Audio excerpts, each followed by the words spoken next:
અને આ જે ઘૂસણખોરો છે, આ જ ઘૂસણખોરો દેશમાં સૌથી મોટો સડો છે અને એ સડો દૂર કરવા માટે મેગા ઓપરેશન સર્ચ શરૂ કરવામાં આવ્યું છે, મેગા સર્ચ શરૂ કરવામાં આવ્યું છે અને અમદાવાદ શહેરમાં આજ સવારથી જ આ મેગા સર્ચ શરૂ થયું હતું। ચંડોળા તળાવ સૌ કોઈ જાણે છે કે ચંડોળા તળાવમાં ગેરકાયદેસર બાંગ્લાદેશીઓનો રાફડો છે અને ત્યાં આજે અમદાવાદ પોલીસની ટીમો ત્રાટકી હતી અને એક વ્યક્તિનું વેરિફિકેશન કરવામાં આવ્યું। ચોંકાવનારી વાત અહીંયા સામે એ આવી હતી કે 500 પાસપોર્ટ મળી આવ્યા છે। એવા પાસપોર્ટ જે ઘૂસણખોરો પાસે હતા, આ 500 પાસપોર્ટ બન્યા કેવી રીતે, ભારતીય પાસપોર્ટ એમની પાસેથી મળી આવ્યા છે।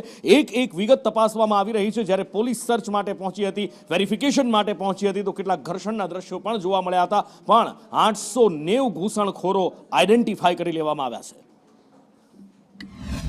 પોલીસ વિભાગ દ્વારા જે ગેરકાયદે વસવાટ કરતા લોકો સામે જે સ્ટ્રાઇક કરવામાં આવી ત્યારે જે તમામ બાંગ્લાદેશીઓ છે તેમનું હાલ પોલીસ વેરિફિકેશન ચાલી રહ્યું છે। તમામ ડોક્યુમેન્ટ્સના પુરાવા છે તે તપાસવામાં આવી રહ્યા છે। તેની વચ્ચે તેમના પરિવારજનો છે, બાંગ્લાદેશી જે છે તેમના પરિવારજનો અહીંયા હલ્લાબોલ કરતા જોવા મળી રહ્યા છે।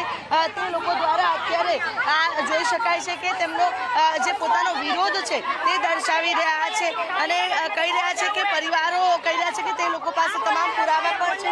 જો કે પોલીસ વિભાગ દ્વારા અત્યારે આ તમામ તપાસ છે તે કરવામાં આવી રહી છે કે કેટલા સમયથી અહીંયા રહેતા હતા, તેમના જે દસ્તાવેજો છે તે કયા પ્રકારના છે। બીજી તરફ પરિવારજનો માંગ કરી રહ્યા છે કે તેમના પરિવાર જે તેમના ઘરના સભ્યો છે તે અત્યારે અંદર છે, તેમની સાથે શું તપાસ કરવામાં આવી રહી છે તે અત્યારે હાલ તપાસ કરવામાં આવી રહી છે। ત્યારે જોઈ શકાય છે કે અત્યારે હાલ આ તમામ જે પરિવારના લોકો છે, પરિવારની महिलाओं છે તે અહીંયા एकत्रित થઈ રહી છે। क्या कहना है?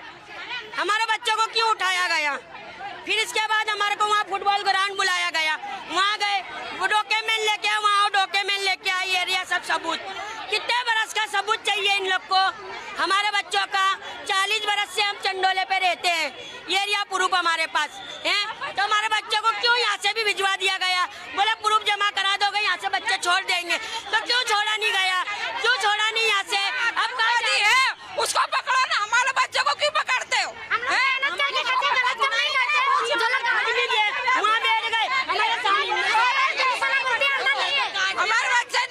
બિલકુલ, તો જે રીતે અત્યારે તેમના જે પરિવારજનો છે તે કહી રહ્યા છે કે તેમના પુરાવા તો છે, જોકે બીજી તરફ પોલીસ પોતાની કાર્યવાહી કરી રહી છે, કારણ કે કેટલા સમયથી અહીંયા રહેતા હતા, કેટલા શું કામ કરતા હતા અને તેમની પાસે મહત્વની બાબત તો એ છે કે જે ડોક્યુમેન્ટ્સ તેમની પાસે છે તેની ચકાસણી સૌથી ખાસ કરવામાં આવી રહી છે। જે લોકો પાસે ડોક્યુમેન્ટ નથી અને ડોક્યુમેન્ટની સાથે ડિજિટલ વેરિફિકેશન પણ કરવામાં આવી રહ્યું છે। હાલ ગુજરાતમાં અમદાવાદમાં બેઝિકલી કેવી પરિસ્થિતિ છે?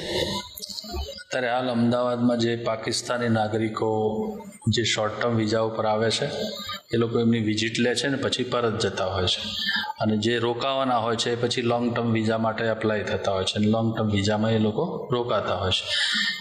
પરંતુ આ વાતાવરણ, હાલનું જે વાતાવરણ છે એ પ્રમાણે સરકારશ્રીની જે આદેશ થયા મુજબ જે લોકોને વિઝિટમાં આવેલા છે એમના વિઝા અને જે લોંગ ટર્મમાં રોકાવાના નથી, લોંગ ટર્મ વિઝા માટે એપ્લાય નથી થવાના, એ લોકો પરત જાય છે અને એમનું પરત જવાની કાર્યવાહી ચાલુ છે।